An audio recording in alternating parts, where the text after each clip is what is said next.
σχέσεις των 2 πόντων. Θα είναι οι άλλοι 2 παίκτες που θα συμπληρώσουν την περιφερειακή γραμμή της Παρτιζάν, ενώ οι 2 παίκτες που θα παίξουν κοντά στο καλάθι θα είναι ο Ντέγιαν Τσουκούροβιτς με το συνονόματό του τον Ντέγιαν Τομάσεβιτς. Ο Ολυμπιακός αναγκαστικά με απόντα τον Γκρέι που τραυματίστηκε χθες το βράδυ έπαθε μια θλάση προς Αυγούστου, η οποία τον κρατήσει περίπου 10 μέρες έξω από τις υποχρεώσεις του Ολυμπιακού. Αναγκαστικά λοιπόν έλεγα ότι ο Ολυμπιακός θα ξεκινήσει με ενισχυμένη περιφερειακή γραμμή.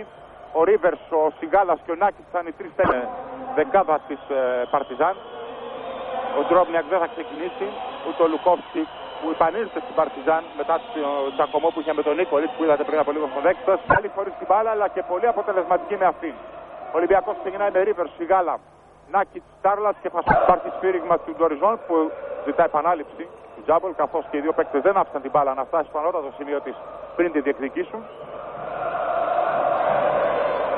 Πασούλας θα κερδίσει τον Τζάμπολ, η πρώτη επίθεση κατά τον Τάρλατς. Ο Μπέριτς στον Άκη, επαναλαμβάνω. Ο Μπρίκετς στο Σιγάλα και ο Κουτούρεβιτς έχει αναλάβει το Φασούλα. Σιγάλας θα βρει το Φασούλα που θα πείσει την μπάλα στο καλάθι του Παρτιζάν. Καθώς ο Φίπλα και βέβαια με το φόβο Φασούλα θα κάνει άλλο φάουλ.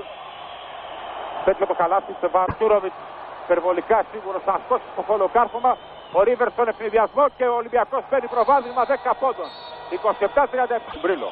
Παπα-Νικολάου με τον Κουτούρεβιτς, ο Ρίβερς με τον Λουκόφσκι. Παπαρλάς. Τόσο πολύ μακριά από τη ρακέτα, αφήνει την μπάλα στο Ρίβερς. Σιγάλας και πάλι, Ρίβερς, Πασούλας. Τάρλατς. Νάκης. Πάνω σε άμυνα, ο Ντρόμπνιακ καθυστέρησε να τον ακολουθήσει στην τελική την προσπάθεια. Ο Νάκης φτάνει στους 8 πόντους. Νάκης άφησε την μπάλα καθώς ο Τάρλατς δεν είχε βήμα να τον ακολουθήσει. Κοιτάξτε ξανά όμως προσπάθεια. Πασούλας τον ακολούθησε, αλλά ήταν πολύ μακριά. Ρίβερς. Νάκης για 3. Ο Νάκης με 5 συνεχόμενους πόντους δίνει απαντήσεις στην άμυνα ζώνη. Βρήκε και πάλι, τα 2 μπήκε Παρτιζάν. Βρήκε διάδρομο, άφησε την μπάλα. Το Μάσεβιτς, την μπάλα θα καταλήξει στο Σιγάλα. Ρίβερς 3 με 1. Για να θα βγει συνδυασμός, θα βγει. Ο Νάκης θα πείσει την μπάλα στο καλάθι του Παρτιζάν. Πασούλας. Μπακατσιάς. Ρίβερς. 10 δευτερόλεπτα για την επίθεση του Ολυμπιακού. Νάκης θα κάνει τη διείσδυση. Θα δώσει ύψος στην μπάλα. Μοναδική επιλογή. Ο Νάκης έπεσε πάνω στον Νίκολιτς και είδατε πίσω από τις πινακίδες. Τη ρακέτα της μέσα. Ρίβερς για τον Τάρλατς. Με τον Ντρόμπνιακ αντίπαλο, Τάρλατς θα φέρει την μπάλα στο αριστερό χέρι. 53. Θα δώσει αυτό στον Μάσεβιτς. Πασούλας ψηλότερος. Ο Ρίβερς θα πέσει πάνω στην μπάλα. Θα καταφέρει να αφήσει τον Τάρλατς. Αυτός για τον Παπα-Νικολάου. Ο Νάκης θα καρπώσει την μπάλα. Φλιδιασμός χωρίς την μπάλα να κουμπίσει κάτω. Νάκης. Θα ανέβει λίγο ψηλότερα. Ο Ρίβερς έχει πάει χαμηλά. Τάρλατς για τον Ρίβερς. Παπα-Νικολάου με τον Μάσεβιτς. Πάνω σε άμυνα το σουτ Παπα-Νικολάου για 2 πόντους. 8 πόντους για το Ρίβερς.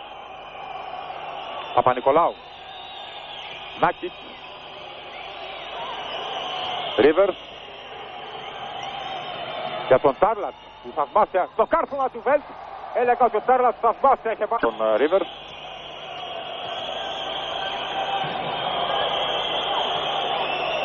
Ο Ρίβερς βρήκε το διάδρομο. Ολοκλήρωσε. 59-70. 6 λεπτά. Ρίβερς με τον Λουκόφσκι. Τάρλατς με τον Ντρόμπνιακ. Και τώρα ο Νάκης. Νάκης θα το τολμήσει και αυτό για 2 πόντους. 59-72 η διαφορετικά την μπάλα και ξανά η φάση. Αυτή το κομμάτι να δούμε. Τάρλατς. Για τον Δέλ. Σιγάλας. Για τον Νάκης θα πετύχει το καλάθι, θα πάρει και το φάουλ από τον Μπρίκετς. Ο Νάκης κάνει τη διαφορά με 20 προϋποθέσεις ευνηδιασμού. Και ο Βίντατσιτς θα περάσει στο παιχνίδι, είναι ο Φραγκονάκης στο δέκτης χαμογελαστός. Ο Βίντατσιτς θα περάσει στον πεντάδα της Παρτιζάν, αλλά θα περάσει θέση του Λουκόφσκι. Εσείς βλέπετε και τα πλάνα από τους Έλληνες φοιτητές να πανηγυρίζουν την Βέλ. Το ρολό playmaker. Τάρλατς. 13-12 δευτερόλεπτα, επαναλαμβάνω για να τελειώσει το παιχνίδι. Πολύ μεγάλη μάχη, πολύ μεγάλη εμφάνιση από τον Ολυμπιακό.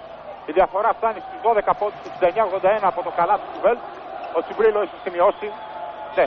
Η διαφορά λοιπόν είναι στους 10 πόντους, 71-81. Ο Λυψινό για λίγο στο στούντιο του Αντένα. Θα είμαστε ξανά μαζί σας για την